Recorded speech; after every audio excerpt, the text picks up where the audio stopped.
સુરત મહાનગરપાલિકાના એક વિવાદાસ્પદ ઠરાવને પગલે શહેરના સેન્ટ્રલ ઝોન ઝાપા બજાર સ્થિત એક વર્ષો જૂનો જાહેર રસ્તો વિવાદનું કેન્દ્ર બન્યો છે. મહાનગરપાલિકાના એક નિર્ણયના કારણે આશરે 2 લાખ સ્થાનિકો અને શહેરના લોકોને પોતાનો નિયમિત માર્ગ બદલીને 2 કિલોમીટર જેટલું દૂર ફરીને જવું પડી રહ્યું છે. તેમાં પણ આ વિવાદ ત્યારે વધુ વકર્યો જ્યારે ઠરાવમાં માત્ર વાહન વ્યવહાર પર પ્રતિબંધ હોવા છતાં ખાનગી ટ્રસ્ટ દ્વારા ગેરકાયદેસર રીતે લોખંડના ગેટ લગાવીને રાહદારીઓ સહિત તમામની અવરજવર બંધ કરી દેવામાં આવી અને બાઉન્સરો મૂકી દેવાયા. વિવાદ વધતા મેયરે તપાસના આદેશ આપ્યા હતા.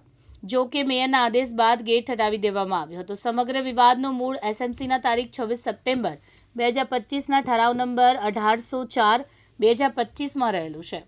આ ઠરાવ ઝાપા બજાર સ્થિત વોરા સમાજના દાવત પ્રોપર્ટી ટ્રસ્ટની માલિકીની વોરાવાડ સ્ટ્રીટ અને દેવડી મુબારક નામની ગલીઓ સાથે જોડાયેલો છે.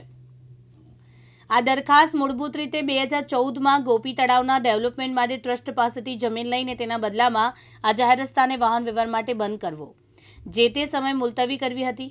હાલમાં સુરત મહાનગરપાલિકાએ અચાનક આ જૂની અદલાબદલીની દરખાસ્તને સ્થાયી સમિતિ રજૂ કરી તેને મંજૂરી આપી દીધી. ઠરાવ મુજબ આ ગલીઓનો ઉપયોગ માત્ર રાહદારીઓ જ પગપાળા અવરજવર માટે કરી શકે અને વાહન વ્યવહાર પર પ્રતિબંધ મૂકવામાં આવ્યો છે. સાબિર સૈયદ, દિવ્યાંગ ન્યૂઝ, સુરત.